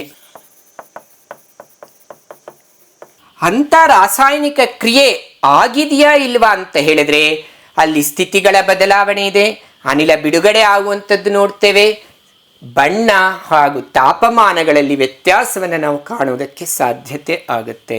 ಈ ರಾಸಾಯನಿಕ ಕ್ರಿಯೆ ನಿಮಗೆಲ್ಲ ಒಂದು ಉದಾಹರಣೆಯನ್ನು ನೀಡೋದಕ್ಕೆ ನಾನು ಇಲ್ಲಿ ಇಷ್ಟಪಡ್ತೇನೆ. ಅದು ಪಾಠಕ್ಕೂ ಸಂಬಂಧ ಇದೆ. ಒಬ್ಬರಿಗೆ ಒಂದು ದಂಪತಿಗಳಿಗೆ ಶ್ರಾವಣ ಮಾಸದ ಶ್ರಾವಣ ಶುಕ್ರವಾರ ಮಗಳು ಹುಟ್ಟುತ್ತಾಳೆ. ಶ್ರಾವಣ ಮಾಸದಲ್ಲಿ ಹೆಣ್ಣು ಮಕ್ಕಳಂದ್ರೆ ಲಕ್ಷ್ಮೀದೇವಿ, ಅದು ಶ್ರಾವಣ ಶುಕ್ರವಾರ. ಅದಕ್ಕೆ ಆ ತಂದೆ ಆ ಮಗಳಿಗೆ ಅಷ್ಟಲಕ್ಷ್ಮಿ ಅಂತ ಹೆಸರಿಡ್ತಾನೆ. ಹೆಸರಿಟ್ಟ ನಂತರ ಆ ಮಗು ಬೆಳೀತಾ ಹೋಗುತ್ತಾಳೆ, ಶಾಲೆಗೆ ಹೋಗ್ತಾಳೆ. ತನ್ನ ಸ್ನೇಹಿತರು ಸ್ವಲ್ಪ ಉನ್ನತ ತರಗತಿಗೆ ಹೋದಾಗ ಸ್ನೇಹಿತರು ಆಕೆಯನ್ನ ಹೀಯಾಳಿಸ್ತಾರೆ, ಅಷ್ಟಲಕ್ಷ್ಮಿ ಅಷ್ಟಲಕ್ಷ್ಮಿ ಅಂತ. ಆಕೆಗೆ ತುಂಬಾ ಒಂದು ರೀತಿ ಮುಜುಗರ ಆಗುತ್ತೆ, ಒಂದು ರೀತಿ ಇರಿಟೇಷನ್ ಆಗುತ್ತೆ, ಚುಡಾಯಿಸ್ತಾ ಇದ್ದಾರೆ ಅನ್ನೋಂಥ ಬೇಸರ ಉಂಟಾಗಿರುತ್ತೆ. ಅದಕ್ಕೆ ಆಕೆ ಎಕ್ಸಾಮ್ ಕಟ್ಟೋ ಟೈಮ್ಗೆ ಅವಳ ಹೆಸರನ್ನ ಕಳಿಸ್ಬೇಕಾಗತ್ತೆ ಶಿಕ್ಷಣ ಇಲಾಖೆಗೆ. ಅದಕ್ಕೆ ಅವಳು ಏನ್ ಮಾಡ್ತಾಳೆ, ತಂದೆ ಹತ್ರ ಹೋಗ್ಬಿಟ್ಟು, ಅಪ್ಪ ನನಗೆ ಈ ಹೆಸರು ಇಷ್ಟ ಇಲ್ಲ, ಅಷ್ಟಲಕ್ಷ್ಮಿ ತುಂಬಾ ಉದ್ದ ಆಯ್ತು, ಎಲ್ಲರೂ ನನ್ನನ್ನೇ ಹೀಯಾಳಿಸ್ತಾರೆ, ಹಾಗಾದ್ರೆ ಏನ್ ಹೆಸರಿಡೋದಮ್ಮ ಮತ್ತೆ? ಅಷ್ಟದಲ್ಲಿ ಆ, ಲಕ್ಷ್ಮಿಯಲ್ಲಿ ಲ, ಅಲ ಅಂತ ಹೆಸರಿಡು ಅಂತ ಹೇಳ್ತಾಳೆ. ಹೀಗೆ ಉದ್ದವಾಗಿರ್ತಕ್ಕಂಥ ಹೆಸರನ್ನ ಕ್ಷೀಣಿಸಿ ಕಡಿಮೆ ಅಕ್ಷರಗಳಲ್ಲಿ ಬರೀತೇವೆ, ಅದನ್ನೇ ಸಮೀಕರಣ ಅಂತ ಕರೀತೇವೆ. ಇಲ್ಲಿ ನಿಮಗೆ ಉದಾಹರಣೆ ನೀಡುವುದಕ್ಕೆ ಉದ್ದೇಶನೇ ಅದು. ರಾಸಾಯನಿಕ ಸಮೀಕರಣ ಎಂದರೇನು ಅಂತ ಇದೆ. ಅಂದ್ರೆ ಈ ಅಷ್ಟಲಕ್ಷ್ಮಿ ಅನ್ನೋದು ಉದ್ದ ಹೆಸರಾಯ್ತು, ಅಲ ಎಂಬುದು ಶಾರ್ಟ್ ಫಾರ್ಮ್ ಆಯ್ತು. ಹಾಗೆ ರಾಸಾಯನಿಕ ಸಮೀಕರಣ ಅಂದ್ರೆ ಉದ್ದ ಇರ್ತಕ್ಕಂಥದ್ದನ್ನ ಶಾರ್ಟ್ ಆಗಿ ಬರೀತಕ್ಕಂಥದ್ದು. ಅದನ್ನಿಲ್ಲಿ ತಿಳ್ಕೊಳ್ಳೋಣ. ರಾಸಾಯನಿಕ ಕ್ರಿಯೆಯನ್ನು ಸಂಕೇತ ಮತ್ತು ಸೂತ್ರಗಳಿಂದ ಸೂಚಿಸುವ ರಾಸಾಯನಿಕ ಕ್ರಿಯೆಯನ್ನು ರಾಸಾಯನಿಕ ಸಮೀಕರಣ ಅಂತ ಕರೆಯುತ್ತೇವೆ. ನೀವೆಲ್ಲ 9ನೇ ತರಗತಿ 8ನೇ ತರಗತಿಯಲ್ಲಿ ಈ ಪದಗಳನ್ನು ನೀವು ತಿಳ್ಕೊಂಡಿದ್ದೀರಿ, ಅಭ್ಯಾಸ ಮಾಡಿದಿರಿ. ಸಂಕೇತ ಹೈಡ್ರೋಜನ್, ಸಂಕೇತ H. ಇದೇ ಹೈಡ್ರೋಜನ್ ಇದು ಸಂಕೇತ. ಇದೇ ಹೈಡ್ರೋಜನ್ನ ಸೂತ್ರ ಏನು? ಸೂತ್ರ ಅಣುಗಳ ಸಮ್ಮಿಲನ. ಹೈಡ್ರೋಜನ್ ಸೂತ್ರ H2, ಆದರೆ ಹೈಡ್ರೋಜನ್ ಸಂಕೇತ H. ಯಾವ ರಾಸಾಯನಿಕ ಕ್ರಿಯೆಯನ್ನು ಸಂಕೇತ ಮತ್ತು ಸೂತ್ರಗಳಿಂದ ನಾವು ಸೂಚಿಸುತ್ತೇವೋ ಆ ಕ್ರಿಯೆಯನ್ನು ಸೂಚಿಸ್ತಕ್ಕಂಥ ಈ ಸಂಕೇತ ಸೂತ್ರಗಳಿಂದ ಇರ್ತಕ್ಕಂಥದ್ದನ್ನ ರಾಸಾಯನಿಕ ಸಮೀಕರಣ ಅಂತ ಕರೀತೇವೆ. ಸೂತ್ರ ಪ್ಲಸ್ ಸಂಕೇತ ಈಸ್ ಈಕ್ವಲ್ ಟು ಸಮೀಕರಣ. ಇಷ್ಟು ನೀವು ನೆನಪಿಟ್ಕೋಬಹುದು. ಉದಾಹರಣೆ ನೋಡಿ, ಮೆಗ್ನೀಷಿಯಂ ಪಟ್ಟಿಯನ್ನು ಗಾಳಿಯಲ್ಲಿ ಉರಿಸಿದಾಗ ಮೆಗ್ನೀಷಿಯಂ ಆಕ್ಸೈಡ್ ಉಂಟಾಗುತ್ತದೆ. ಇಲ್ಲಿ ನೀವು ನೋಡ್ತಾ ಇದ್ದೀರಿ, ಮೆಗ್ನೀಷಿಯಂ ಸಂಕೇತ Mg, ಆಕ್ಸಿಜನ್ ಅದರ ಸೂತ್ರ ಬರೀತಾ ಇದ್ದೀವಿ. ಯಾಕೆ? ಆಮ್ಲಜನಕ ಸಂಕೇತದ ರೂಪದಲ್ಲಿ ನಮಗೆ ಲಭ್ಯ ಇಲ್ಲ. It's A ಡಯಾಟಾಮಿಕ್ molecule. 2 ಪರಮಾಣುಗಳ ಮಿಲನದಿಂದಲೇ ಅದು ನಮಗೆ ಸಿಗ್ತಕ್ಕಂಥ ರೂಪ. ಆದ ಕಾರಣ O2 ಅದು ಅನಿಲ ಸಹ ಗ್ಯಾಸ್ ಅಂತ ಕರೀತೇವೆ. ಅವೆರಡು ಇದ್ದಾಗ MgO. ಸೊ ಗಾಳಿಯಲ್ಲಿ ಉರಿಸಿದಾಗ ಅಂದ್ರೆ ಯಾಕೆ ಸರ್ ಆಮ್ಲಜನಕನೇ ಹಾಕಿದ್ದೀರಿ ಅಂದ್ರೆ, ಗಾಳಿ ಅನಿಲಗಳ ಮಿಶ್ರಣ ಹೌದು, ಆದರೆ ಎಲ್ಲ ಅನಿಲಗಳು ಸಹ ಉರಿಯೋದಕ್ಕೆ ಪ್ರೇರಣೆ ಕೊಡೋದಿಲ್ಲ. ಆಮ್ಲಜನಕ ಉರಿಯೋದಕ್ಕೆ ಒಂದು ಸಪೋರ್ಟ್ ಮಾಡುತ್ತೆ. It's A supporter of combustion. ಉರಿತಾ ಇರೋದಕ್ಕೆ ಇನ್ನೂ ಉರಿಯೋದಕ್ಕೆ ಅವಕಾಶ ಮಾಡಿಕೊಡುತ್ತೆ. ಇದು ಸರಳ ಪ್ರಯೋಗ. 5-6ನೇ ತರಗತಿಯಲ್ಲಿ ನೀವು ನೋಡಿದ್ದೀರಿ, ಮಾಡಿದ್ದೀರಿ, ಕೇಳಿದ್ದೀರಿ. ಏನು? ಉರಿತಾ ಇರೋ ಮೇಣದ ಬತ್ತಿ ತಗೊಳ್ತೀರಿ. ಆ ಉರಿತಾ ಇರೋ ಮೇಣದ ಬತ್ತಿಗೆ ಗಾಜಿನ ಒಂದು ಲೋಟವನ್ನ ಉಲ್ಟಾ ಮಾಡಿ ಹಾಕ್ತೀರಿ. ನಿಧಾನಕ್ಕೆ ಏನಾಗ್ತಾ ಉರಿತಾ ಇರ್ತಕ್ಕಂಥ ಮೇಣದ ಬತ್ತಿ ನಿಧಾನಕ್ಕೆ ಆರೋಗುತ್ತೆ. ಯಾಕೆ ಆರೋಗ್ತಾ ಇದೆ?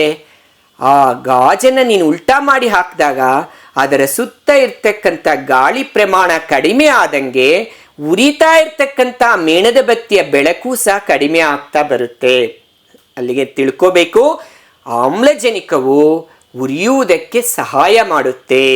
So magnesium burnt in air gives magnesium oxide. ರಾಸಾಯನಿಕ ಸಮೀಕರಣ ಬರೆಯುವಾಗ ಈ ಚಿಹ್ನೆಗಳನ್ನು ಬಳಸಿರಿ. ನೋಡಿ, ಈಗ ನಾವು ತಿಳ್ಕೊಳ್ತಾ ಇರ್ತಕ್ಕಂಥ ರಾಸಾಯನಿಕ ಕ್ರಿಯೆ, ರಾಸಾಯನಿಕ ಸಮೀಕರಣ, ಮುಂದಿನ ನಿಮ್ಮ ವಿಜ್ಞಾನ ಕ್ಷೇತ್ರವನ್ನು ನೀವು ಆಯ್ಕೆ ಮಾಡಿದಾಗ, ರಸಾಯನಶಾಸ್ತ್ರ ಭಾಗ ಆಯ್ಕೆ ಮಾಡಿದಾಗ ಇದು ಮೂಲ ಬುನಾದಿ ಆಗಿರುತ್ತೆ. ಆದ ಕಾರಣ ಸರಳವಾಗಿರ್ತಕ್ಕಂಥದ್ದು, ಸುಲಭವಾಗಿರ್ತಕ್ಕಂಥದ್ದು, ಈಗ ನೀವು ತಿಳಿಯೋಕ್ಕೆ ಸಾಧ್ಯತೆ ಆಗ್ತಕ್ಕಂಥದ್ದು. ಇದನ್ನ ಅರ್ಥೈಸಿಕೊಳ್ಳಿ ಮಕ್ಕಳ. ಸಮೀಕರಣದ ಎಡಭಾಗದಲ್ಲಿ ಪ್ರತಿವರ್ತಕಗಳು ಅಂತ ಹೇಳ್ತೇವೆ. ಇಲ್ಲಿ ನಾನು ನಿಮಗೆ ಒಂದು ಸಮೀಕರಣವನ್ನು ಒಂದು ಬರೆದು ನಿಮಗೆ ತೋರಿಸ್ಬಿಡ್ತೇನೆ, ಅಲ್ಲಿ ನಿಮಗೆ ಹೇಳ್ತಾ ಬರ್ತೇನೆ, ಆಗ ನಿಮ್ಗೆ ಸುಲಭ ಆಗುತ್ತೆ. ನಾವೀಗಾಗಲೇ ನೋಡಿದ್ವಿ ರಾಸಾಯನಿಕ ಸಮೀಕರಣ ಬರೀತಕ್ಕಂಥದ್ದು Mg+O2 MgO. ಸೊ ಇಲ್ಲಿ ನಾವು ಗಮನಿಸಿದ್ರೆ ಎಡಭಾಗ, ಇದು ಎಡಭಾಗ, ಅದನ್ನೇ LHS ಲೆಫ್ಟ್ ಹ್ಯಾಂಡ್ ಸೈಡ್, ಇದು ಬಲಭಾಗ RHS ರೈಟ್ ಹ್ಯಾಂಡ್ ಸೈಡ್ ಅಂತ ಕರೀತೇವೆ. ಸೊ ಸಮೀಕರಣದ ಎಡಭಾಗ ಪ್ರತಿವರ್ತಕಗಳು ಅಂತ ಕರೀತೇವೆ. ಇಂಗ್ಲಿಷ್ನಲ್ಲಿ ಈ ಪ್ರತಿವರ್ತಕಗಳನ್ನ ರಿಯಾಕ್ಟೆಂಟ್ಸ್ ಅಂತ ಕರೀತೇವೆ. ಇನ್ನು ಸಮೀಕರಣದ ಬಲಭಾಗದಲ್ಲಿ ಉತ್ಪನ್ನಗಳು, ಇಂಗ್ಲಿಷ್ನಲ್ಲಿ ಪ್ರಾಡಕ್ಟ್ಸ್. ಈ ಪ್ರತಿವರ್ತಕ ಹಾಗೂ ಉತ್ಪನ್ನಗಳ ನಡುವೆ ಇವೆರಡನ್ನ ಬೇರ್ಪಡಿಸ್ತಕ್ಕಂಥ ಭಾಗದಲ್ಲಿ ನಾವು ಈ ಬಾಣದ ಗುರುತು ಇರುತ್ತೆ, ಅಥವಾ ನೀವು ಬಾಣದ ಗುರುತು ಬೇಡ ಅಂತ ಹೇಳಿದ್ರೆ ಈಕ್ವಲ್ ಟು ಇದನ್ನಾದ್ರೂ ನೀವು ಹಾಕ್ಬಹುದು. ಜಲೀಯ ದ್ರಾವಣ, ನಾವೇನಾದ್ರೂ ಪ್ರಯೋಗಕ್ಕೆ ಜಲೀಯ ದ್ರಾವಣ, ಉಪ್ಪಿನ ದ್ರಾವಣ, ಸಕ್ಕರೆ ದ್ರಾವಣ, ಸೋಡಿಯಂ ಕ್ಲೋರೈಡ್, ಅದೇ ಉಪ್ಪಂದ್ರೆ ಸೋಡಿಯಂ ಕ್ಲೋರೈಡ್ ದ್ರಾವಣ ಆಯ್ತಾ, ಕ್ಯಾಲ್ಸಿಯಂ ಕಾರ್ಬೋನೇಟ್ ದ್ರಾವಣ, ಅದು ತಗೊಂಡ್ರೆ ಅದಕ್ಕೆ ಸೂಚಿಸ್ತಕ್ಕಂಥದ್ದು AQ. ನೀವು ಇಂಗ್ಲಿಷ್ನಲ್ಲೇ ಸೂಚಿಸಬೇಕು, ಮತ್ತೊಮ್ಮೆ ಬರೀತಾ ಇದ್ದೀನಿ ಅದರ ಪಕ್ಕದಲ್ಲಿ small a small q. Next ನಾವು ನೋಡ್ತೇವೆ ಅನಿಲವನ್ನು ಸೂಚಿಸ್ತಕ್ಕಂಥದ್ದು, ಅನಿಲ ಅಂತ ಸೂಚಿಸೋದು ಚಿಹ್ನೆನೇ ಇದೆ, ಬೇಕಾದ್ರೆ ನೋಡಿ ಇಲ್ಲಿ ಆಮ್ಲಜನಕ, ಇದು ಅನಿಲ, ಆದ ಕಾರಣ ನಾನು ಇಲ್ಲಿ ಹೀಗೆ ಸೂಚಿಸ್ಬೋದು. ಒತ್ತಡ ಅಂದ್ರೆ ಅಲ್ಲೇ ತಳದಲ್ಲೇ ಸೇರ್ಪಡೆ ಆಗ್ಬಿಡುತ್ತೆ, ಅದನ್ನ ನಾವು ಸೂಚಿಸ್ತಕ್ಕಂಥದ್ದೇನು ಸಂಕೇತ, ಅದು ಕೆಳಗಡೆ ಆರೋ ಮಾರ್ಕ್. ಘನ ವಸ್ತು ತಗೊಂಡ್ರೆ Mg is a solid, as ಘನ ಮೀನ್ಸ್ ಸಾಲಿಡ್. ದ್ರವ ವಸ್ತು ಲಿಕ್ವಿಡ್, ಇಲ್ಲಿ ಎಲ್ ಸ್ಮಾಲ್ ಎಲ್ ಬರೆಯೋದು ತುಂಬ ಒಳ್ಳೆಯದು, ಕ್ಯಾಪಿಟಲ್ ಎಲ್ ಅವಶ್ಯಕತೆ ಇರೋದಿಲ್ಲ. ಅನಿಲ ಎಂಬುದು ಸೂಚಿಸೋದು ಜಿ ಸ್ಮಾಲ್ ಜಿ. ಶಾಖ, ನೀನು ಶಾಖ ಕೊಡ್ತಾ ಇದ್ದಿ, ಇಲ್ಲಿ ಉರಿತಾ ಇರೋದು ಆಮ್ಲಜನಕ ಅಷ್ಟೇ. ಸೊ ಇಲ್ಲಿ ನೀನು ಶಾಖ ಕೊಡ್ತೀಯ ಅಂದರೆ ತ್ರಿಭುಜಾಕಾರ ಬರೀಬೇಕು, ತ್ರಿಭುಜ ಶಾಖವನ್ನ. ಪರಾವರ್ತಿತ ಪ್ರತಿಕ್ರಿಯೆ ನಿಮ್ಗೆ ಅಲ್ಲಿ ತೋರಿಸಿದೆ ನಾನು, ಈ ರೀತಿ ಹಾಕ್ಬೋದು, ಅಥವಾ ಈ ರೀತಿನೂ ಸಹ ನೀವು ಬರೀಬಹುದು. ಒಂದು ರಾಸಾಯನಿಕ ಸಮೀಕರಣವು ರಾಸಾಯನಿಕ ಕ್ರಿಯೆಯನ್ನ ಸಂಕೇತ ಸೂತ್ರಗಳಿಂದ ಸೂಚಿಸ್ತೇವೆ. ಆ ಸಂಕೇತ ಸೂತ್ರಗಳಿಗೆ ಅನೇಕ ಚಿಹ್ನೆಗಳನ್ನೇ ನಾವು ಬಳಸ್ತಾ ಇದ್ದೇವೆ. ಆ ಚಿಹ್ನೆಗಳಲ್ಲಿ ಮೊದಲನೇದು ಪ್ರತಿವರ್ತಕಗಳು, ಎರಡನೇದು ಉತ್ಪನ್ನಗಳು, ಇವೆರಡರ ನಡುವೆ ವಿಭಜನೆ ಮಾಡ್ತಕ್ಕಂಥದ್ದು ಒಂದು ಬಾಣದ ಗುರುತು. ಜಲೀಯ ದ್ರಾವಣಕ್ಕೆ AQS AQ, ಅನಿಲ ಬಿಡುಗಡೆ ಆಗ್ತಾ ಇದೆ ಅಂದರೆ ಅನಿಲ ಹೊರಗಡೆ ಹೊರಟೋಗುತ್ತೆ, ಆದ ಕಾರಣ ಮೇಲೆಗೆ ಬಾಣದ ಗುರುತು. ಒತ್ತಡ ಇತ್ತಂದ್ರೆ ಕೆಳಗಡೆ ಬಾಣದ ಗುರುತು. ಘನವಸ್ತು ತೆಗೆದುಕೊಂಡಿದೆಯಾ ಎಸ್, ದ್ರವ ವಸ್ತು ತೆಗೆದುಕೊಂಡಿದೆಯಾ ಎಲ್ ಲಿಕ್ವಿಡ್, ಅನಿಲ ತೆಗೆದುಕೊಂಡಿದೆಯಾ ಗ್ಯಾಸ್ ಜಿ ಸ್ಮಾಲ್ ಜಿ. ಅದಕ್ಕೆ ನೀನು ಶಾಖ ಕೊಡ್ತಾ ಇದೆಯಾ ಯಾವುದೋ ಒಂದು ರಾಸಾಯನಿಕ ಕ್ರಿಯೆಗೆ, ತ್ರಿಭುಜ ಹಾಕಿದ್ರೆ ಸಾಕು, ನೀನಲ್ಲಿ ಬಿಸಿ ಮಾಡಿ ಅಂತ ಬರೀಬೇಕಾದ ಅವಶ್ಯಕತೆನೇ ಇಲ್ಲ. ಇನ್ನು ಪರಾವರ್ತಿತ ಪ್ರತಿಕ್ರಿಯೆ, ಎರಡು ಬಾಣದ ಗುರುತುಗಳು ವಿರುದ್ಧ ದಿಕ್ಕಿನಲ್ಲಿ ನಾವು ಸೂಚಿಸಬೇಕಾಗುತ್ತೆ. ಪ್ರತಿವರ್ತಕಗಳು ಉತ್ಪನ್ನಗಳ ನಡುವೆ ಪರಾವರ್ತಿತ ಪ್ರತಿಕ್ರಿಯೆನೇ ಉಂಟಾಯ್ತಂದ್ರೆ, ಉದಾಹರಣೆಗೆ ನಾವು ನೋಡ್ತೀವಿ ಮಂಜುಗಡ್ಡೆ ಐಸ್, ಈ ಮಂಜುಗಡ್ಡೆ ನೀರಾಗುತ್ತೆ, ನೀರಾಗ್ತಕ್ಕಂಥದ್ದು, ಇದನ್ನ ಪರಾವರ್ತಿತ ಪ್ರತಿಕ್ರಿಯೆ ಅಂತ ನಾವು ಕರೀತೇವೆ. ಇದು ರಾಸಾಯನಿಕ ಸಮೀಕರಣ ಬರೆಯುವಾಗ ಈ ಚಿಹ್ನೆಗಳನ್ನು ನಾವು ಬಳಸಬೇಕು. ಸರಿದೂಗಿಸಿದ ರಾಸಾಯನಿಕ ಸಮೀಕರಣಗಳು, ನಾವೆಲ್ಲರೂ ಸಹ ತಂದೆ ತಾಯಂದಿರಿಗೆ ಸಹಾಯ ಮಾಡ್ತೇವೆ ಅನೇಕ ವಿಷಯಗಳಲ್ಲಿ. ಅಮ್ಮನಿಗೆ ತರಕಾರಿ ತರಕ್ಕೆ ಹೋಗ್ತೇವೆ, ತಂದೆಗೆ ಏನಾದರೂ ಲೆಕ್ಕ ಎಣ್ಸಕ್ಕೋ ಏನೋ ಸಹಾಯ ಮಾಡ್ತೇವೆ. ನಾವೇನೇನಾದರೂ ಕೊಂಡ್ಕೊಳ್ಳೋಕೆ ಹೋದಾಗ ಪದಾರ್ಥಗಳನ್ನ ನೀವು ನೋಡಿರ್ತೀರಿ, ಒಂದು ತಕ್ಕಡಿ ನೋಡ್ತೀವಿ, ಆ ತಕ್ಕಡಿಯಲ್ಲಿ ಒಂದು ಕಡೆ 1 kg 2 kg 3 kg ಕಲ್ಲುಗಳಿದೆ, ಮತ್ತೊಂದು ಕಡೆ ನಮಗೆ ಬೇಕಾದ ಪದಾರ್ಥವನ್ನು ನಾವಲ್ಲಿ ತೂಕ ಮಾಡ್ತೇವೆ. ಸೊ ಇಲ್ಲಿ ಎಲ್ಲಿ ತನಕ ಮಾಡ್ತೇವೆ? ನೀವೆಲ್ಲರೂ ದಿನನಿತ್ಯ ನೋಡಿದ್ದೀರಿ, ಅನುಭವ ಪಟ್ಟಿದ್ದೀರಿ, ನೀವೇ ಅದರ ತೂಕ ಮಾಡಿದ್ದೀರಿ ಸಹ. ಎಲ್ಲಿವರೆಗೂ ಅಂದರೆ ಎರಡೂ ಸಹ ಆ ತಕಡಿಯಲ್ಲಿರ್ತಕ್ಕಂಥ ಒಂದು ಪ್ಲೇಟ್ಸ್ ಪಾತ್ರೆಗಳು ಸಮವಾಗಿ ಬರಬೇಕು. ಆಗ ಅದನ್ನು ತೂಕ ಕರೆಕ್ಟ್ ಇದೆ, 1 kg ಅಷ್ಟು ಬದನೆಕಾಯಿ ಸಿಕ್ಕಿದೆ ಅಂತ ನಾವು ಹೇಳ್ತೇವೆ. ಜಾಸ್ತಿನೂ ಇರಬಾರ್ದು, ಕಡಿಮೆನೂ ಇರಬಾರ್ದು, ಸಮಕ್ಕೆ ಆ ಮುಳ್ಳು ಬಂದು ನಿಂತ್ಕೊಳ್ಳೋದನ್ನು ನಾವು ಗಮನಿಸಿರ್ತೇವೆ. ಅದನ್ನೇ ಸರಿದೂಗಿಸುವಿಕೆ ಅಂತೀವಿ. ಇಲ್ಲಿ ಸಮೀಕರಣಗಳನ್ನು ಸಹ ನಾವು ಸರಿದೂಗಿಸ್ತೇವೆ. ಯಾವಾಗ ಅಂತ ಹೇಳಿದ್ರೆ ಪ್ರತಿವರ್ತಕಗಳು ಹಾಗೂ ಉತ್ಪನ್ನಗಳು, ಅದನ್ನೇ ಬ್ಯಾಲೆನ್ಸಿಂಗ್ ಆಫ್ ಕೆಮಿಕಲ್ ಈಕ್ವೇಷನ್ಸ್ ಅಂತ ಕರಿತೇವೆ. ಸರಿದೂಗಿಸಿದ ರಾಸಾಯನಿಕ ಸಮೀಕರಣ ಎಂದರೆ ರಾಸಾಯನಿಕ ಕ್ರಿಯೆಯ ಉತ್ಪನ್ನಗಳಲ್ಲಿರುವ ಧಾತುಗಳ ಒಟ್ಟು ರಾಶಿಯು ಪ್ರತಿವರ್ತಕದಲ್ಲಿರುವ ಧಾತುಗಳ ಒಟ್ಟು ರಾಶಿಗೆ ಸಮನಾಗಿರುತ್ತದೆ. ಸೊ ಒಂದು ಸರಿದೂಗಿಸಿದ ಸಮೀಕರಣ ಎಂದರೆ ಏನು? ಉತ್ಪನ್ನಗಳಲ್ಲಿರುವ ಧಾತುಗಳ ಒಟ್ಟು ರಾಶಿಯು ಪ್ರತಿವರ್ತಕಗಳಲ್ಲಿರುವ ಧಾತುಗಳ ಒಟ್ಟು ರಾಶಿಗೆ ಸಮನಾಗಿರೋದು.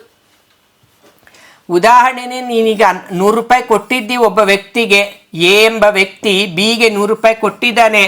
ಆ ಬಿ ವ್ಯಕ್ತಿ ಮತ್ತೆ 100 ರೂಪಾಯಿ ಅವನು ಕೊಟ್ರೇನೆ ಅದು ಸಮ. ಹಾಗೆ ಒಂದು ಉದಾಹರಣೆಯೊಂದಿಗೆ ಇದನ್ನು ಅರ್ಥೈಸಿಕೊಳ್ಳೋಣ. ನೋಡಿ, ಒಂದು ಉದಾಹರಣೆ ಇದೆ. ಹೈಡ್ರೋಜನ್ ಮತ್ತು ಕ್ಲೋರಿನ್, ಹೈಡ್ರೋಜನ್ ಕ್ಲೋರೈಡ್ ಉಂಟಾಗುತ್ತದೆ. ಯಾವ ರೀತಿ ಇದನ್ನು ನಾವು ಬರೆಯೋಕ್ಕಾಗುತ್ತೆ? ಅದರಲ್ಲಿ ಮೊದಲನೇ ಹಂತ ಇದೆ ನೋಡಿ. 1ನೇ ಹಂತ ಹೇಗೆ ಸರಿದೂಗಿಸೋದು, ತುಂಬ ಮುಖ್ಯವಾಗಿರ್ತಕ್ಕಂಥ ಅಂಶ ಈ ಒಂದು ಸರಿದೂಗಿಸಿದ ಸಮೀಕರಣಗಳು. ಪದ ಸಮೀಕರಣದಲ್ಲಿ ಬರೀಬೇಕು. ಮೊದಲನೇ ಅಂಶದಲ್ಲಿ hydrogen plus chlorine, hydrogen chloride. ಅವ್ರು ಕೊಟ್ಟಿದ್ದನ್ನೇ ನಾವು ಕೆಲವು ಸಂಕೇತಗಳನ್ನು ಮಾತ್ರ ಹಾಕಿ ಬರೀತೇವೆ. ಇದು ಮೊದಲನೇ ಹಂತ. ಇನ್ನು 2ನೇ ಹಂತ ಏನಿದೆ? 2ನೇ ಹಂತದಲ್ಲಿ ಅಣು ಸಂಕೇತ ಆಧರಿಸಿ ಸೂತ್ರದಲ್ಲಿ ಬರೆಯಬೇಕು. ನೋಡಿ, ಅಣು ಸಂಕೇತ ಅಣು ಗೊತ್ತು, ಹೈಡ್ರೋಜನ್ ಅಂದರೆ ಹೆಚ್ಚು, ಆದರೆ ಸೂತ್ರ ಹೈಡ್ರೋಜನ್ ಅನಿಲ ರೂಪದಲ್ಲಿದೆ H2. ಕ್ಲೋರಿನ್ ಸಹ ಅನಿಲ ರೂಪ, ಕ್ಲೋರಿನ್ ಸಂಕೇತ ಇದು ಹೈಡ್ರೋಜನ್ದು, ಕ್ಲೋರಿನ್ ಸಂಕೇತ Cl, ಆದರೆ ಅದರ ಸೂತ್ರ Cl2. ಇವೆಲ್ಲ ಸೇರಿ ಏನಾಗಿದೆ? HCl ಉಂಟಾಗಿದೆ. ಇದು 2ನೇ ಹಂತ. 3ನೇ ಹಂತ ರಾಶಿ ಸಂರಕ್ಷಣೆಯ ನಿತ್ಯತೆಯ ನಿಯಮದ ಪ್ರಕಾರ.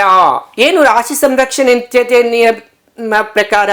The conservation law of conservation of mass. The mass of any substance can neither be created nor destroyed, it will be exchanged, that's all. ಹಾಗೆ ರಾಶಿ ಸಂರಕ್ಷಣೆ ನಿಯಮ ಅಂದ್ರೇನು? ಯಾವುದೇ ದ್ರವ್ಯದ್ದು ರಾಶಿಯು ಪೂರ್ಣವಾಗಿ ನಾಶ ಹೊಂದೋದಿಲ್ಲ, ಅದು ಸಮವಾಗಿ ಹಂಚಲ್ಪಟ್ಟಿರುತ್ತದೆ, ಪ್ರತಿವರ್ತಕ ಉತ್ಪನ್ನಗಳಲ್ಲಿ ಸಮನಾಗೇ ಇರುತ್ತದೆ ಎಂಬುದು ಇದರ ಒಂದು ಅರ್ಥ. ಅದರ ಪ್ರಕಾರ ನೋಡೋಣ. ಪ್ರತಿವರ್ತಕಗಳಲ್ಲಿ ಹೈಡ್ರೋಜನ್ ಪರಮಾಣುಗಳು ಎಷ್ಟಿದ್ದಾವೆ? 2 ಬರೆದಿದ್ದೀವಿ. ಕ್ಲೋರಿನ್ ಪರಮಾಣುಗಳು ಎಷ್ಟಿದ್ದಾವೆ? 2 ಬರೆದಿದ್ದೀವಿ. ಸರಿ, ನಾವು ಗುರ್ತಾಕೊಂಡು ಬಿಡೋಣ. ಇದು ಪ್ರತಿವರ್ತಕಗಳು, ನಾವು ಸುಲಭ ಅಂದರೆ ಇಂಗ್ಲೀಷ್ನಲ್ಲಿ R ರಿಯಾಕ್ಟೆಂಟ್ಸ್, ಇದು ಪ್ರಾಡಕ್ಟ್ಸ್ P. ಉತ್ಪನ್ನಗಳು H ಎಷ್ಟಿದೆ? 1 ಇದೆ. ಕ್ಲೋರಿನ್ ಎಷ್ಟಿದೆ? 1 ಇದೆ. ಎಲ್ಲ ಕೂಡಿಸ್ಬಿಡಿ. ಇಡೀ ಪ್ರತಿವರ್ತಕಗಳಲ್ಲಿ ಒಟ್ಟು ಪರಮಾಣುಗಳು 4, ಇದರಲ್ಲಿ ಒಟ್ಟು ಪರಮಾಣುಗಳು 2. ಅದೇ ಇಲ್ಲಿ ನಾವು ನೋಡ್ತಾ ಇದ್ದೇವೆ. ಕೊನೆಯದು, ಎಡಬದಿಗೆ ಬಲಬದಿ ಸರಿ ಹೊಂದಬೇಕಾದರೆ HCl ಅನ್ನು 2ರಿಂದ ಗುಣಿಸಬೇಕು. 4 ಇದೆ, ಇದು 4 ಆಗಬೇಕು. ಇದನ್ನು ಗುಣಿಸಿದ್ರೆ ಸಾಕು. 4 ಆಗಬೇಕಂದ್ರೆ ಎಷ್ಟಿಂದ ಗುಣಿಸಿದ್ರೆ 2 4 ಆಗುತ್ತೆ? 2. ಹೌದಾ ಅಲ್ವಾ? ಸೊ 2 2 4. ಆದ ಕಾರಣ ಕೊನೆಗೆ ಬರೀತೀರಿ ಸರಿದೂಗಿದ ಸಮೀಕರಣ H2 + Cl2 = 2HCl ಅಂತ ನಾವು ನೋಡ್ತೀವಿ. 2HCl, ಹೆಚ್ಚು 2 ಇದೆ, ಇದು 2 ಇದೆ. ಆದ ಕಾರಣ ಇಲ್ಲಿ ಗುಣಿಸೋದಂದ್ರೆ ಇಲ್ಲಿ ಗುಣಿಸೋದಲ್ಲ, ಇದು ನೀವು ದಯವಿಟ್ಟು ತಪ್ಪು ತಿಳಿಗಬೇಡಿ. ಇಲ್ಲಿ ಗುಣಿಸೋದಂದ್ರೆ ಪ್ರತಿಯೊಂದನ್ನು ಗುಣಿಸ್ಬೇಕು. ಇಲ್ಲಿ HCl ಮಾತ್ರ ಇದೆ ಉತ್ಪನ್ನದಲ್ಲಿ, ಆದ ಕಾರಣ ಇದನ್ನು ನಾವು 2ರಿಂದ ಗುಣಿಸ್ಬೇಕು. ಇದನ್ನು 2ರಿಂದ ಗುಣಿಸಿದ್ರೆ ಹೆಚ್ಚಿಗೂ 2 ಹೋಗುತ್ತೆ, Clಗೂ 2 ಹೋಗುತ್ತೆ. ನಿಮಗೆಲ್ಲ ಸಹ ಅರ್ಥ ಆಗಿದೆ ಅಂತ ನಾನು ಭಾವಿಸ್ತೇನೆ. H2 plus Cl2 2HCl. ಇನ್ನೊಂದು ನಾವೇ ಈಗ ಇದನ್ನ ಮಾಡಕ್ಕೆ ಸಾಧ್ಯ ಇದೆ, ಅವರೇ ಸಂಕೇತ ಸೂತ್ರ ಕೊಟ್ಬಿಟ್ಟಿದ್ದಾರೆ. ಆದ ಕಾರಣ ನಾವು ಇದನ್ನ ಮಾಡಬೇಕಾದ್ರೆ ಇಲ್ಲಿ ನಾವು ಬರ್ಕೊಳ್ಳೋಣಂತೆ. ಪ್ರತಿವರ್ತಕಗಳು ಉತ್ಪನ್ನಗಳು, ಇಲ್ಲಿ Mg HCl. ಈಗ ನೇರ ಮೂರನೇ ಹಂತಕ್ಕೆ ಬರ್ತಾ ಇದ್ದಾನೆ. Mg plus HCl gives MgCl2. ಮತ್ತೆ ನೋಡಿ ಇಲ್ಲಿ ಪ್ಲಸ್ ಹೊರಟೋಗಿದೆ, ಪ್ಲಸ್ H2 ಅನಿಲ ಬಿಡುಗಡೆ ಆಗಿದೆ. ನೋಡಿ ಈಗ ಪ್ರತಿವರ್ತಕಗಳಲ್ಲಿ Mg ಎಷ್ಟಿದೆ? 1, ಕರೆಕ್ಟ್. H ಎಷ್ಟಿದೆ? 1. Cl ಎಷ್ಟಿದೆ? 1. ಅದೇ ಉತ್ಪನ್ನಗಳಲ್ಲಿ ನೋಡೋಣ. Mg ಎಷ್ಟಿದೆ? 1. Cl ಎಷ್ಟಿದೆ?